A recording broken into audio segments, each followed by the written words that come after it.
যুক্তরাষ্ট্র ও ইসরায়েলকে কোনো পাত্তা না দিয়ে একাই যুদ্ধ চালিয়ে যাচ্ছে ইরান। ইরানের শক্তিশালী মিসাইলে অনেকটাই দিশেহারা হয়ে পড়েছে ইসরায়েল ও যুক্তরাষ্ট্র। যুদ্ধের এমন পরিস্থিতিতে ট্রাম্পের অবস্থা অনেকটাই শোচনীয় হয়ে পড়েছে। এই যুদ্ধে ইরানের ব্যাপক ক্ষয়ক্ষতি হলেও শত্রুদের তারা এক চুলো ছাড় দিচ্ছে না। রাতে ক্লাস্টার মিসাইল হামলা, ড্রোন হামলা করে ইসরায়েলকে নাস্তানাবুদ করে দিচ্ছে তেহরান।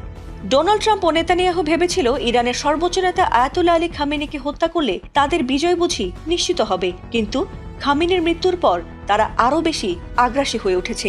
কোনোভাবেই তাদেরকে থামানো যাচ্ছে না। আর তারই ধারাবাহিকতায় এবার ইসরায়েলের প্রধান আন্তর্জাতিক বিমানবন্দরে ভয়াবহ ক্ষেপণাস্ত্র হামলা চালিয়েছে ইরান। ইরানের এমন হামলায় ইসরায়েলের প্রধান বিমানবন্দর বেন গুরিয়ন ব্যাপকভাবে ক্ষতিগ্রস্ত হয়েছে। আল জাজিরার এক প্রতিবেদনে বলা হয়েছে, তেল আবিবের আকাশে একাধিক ক্ষেপণাস্ত্র ছুড়েছে ইরান। আর ইসরায়েলের আয়রন ডোম ভেদ করে সেসব মিসাইল সরাসরি লক্ষ্য ভেদ করায় হতবাক হয়ে যাচ্ছে ইসরায়েলের সেনাবাহিনী। ভয়াবহ আতঙ্কের মধ্য দিয়ে প্রতিটি রাত কাটছে ইসরায়েলের সাধারণ মানুষের। এদিকে ইরানের শক্তিশালী মিসাইল হামলায় ব্যাপক ক্ষয়ক্ষতি বাড়ছে ইসরায়েলের বিভিন্ন ভবন ও স্থাপনায়। ইসরায়েলের অধিকাংশ মানুষই রাতের বেলায় মাটির নিচে বাংকারে অবস্থান নিচ্ছেন।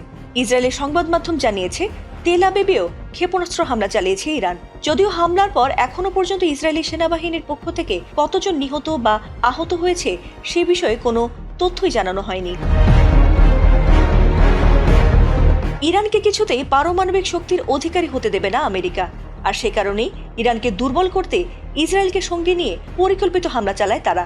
তবে তাদের সে আশায় পানি ঢেলে পাল্টা প্রতিশোধ নিচ্ছে ইরান। ইসরায়েলে তো বটেই, মধ্যপ্রাচ্যের সব মার্কিন ঘাঁটিতেও একের পর এক মিসাইল হামলা চালিয়ে ট্রাম্প নেতানিয়াহুর ঘুম হারাম করে চলেছে ইরানি বাহিনী। আর সে কারণেই ফ্রান্স, ইটালি, জার্মানি সহ পশ্চিমা বিশ্বের দ্বারস্থ হচ্ছেন যুক্তরাষ্ট্রের খ্যাপাটি president Donald Trump. Fatima Sultana, ATN Bangla.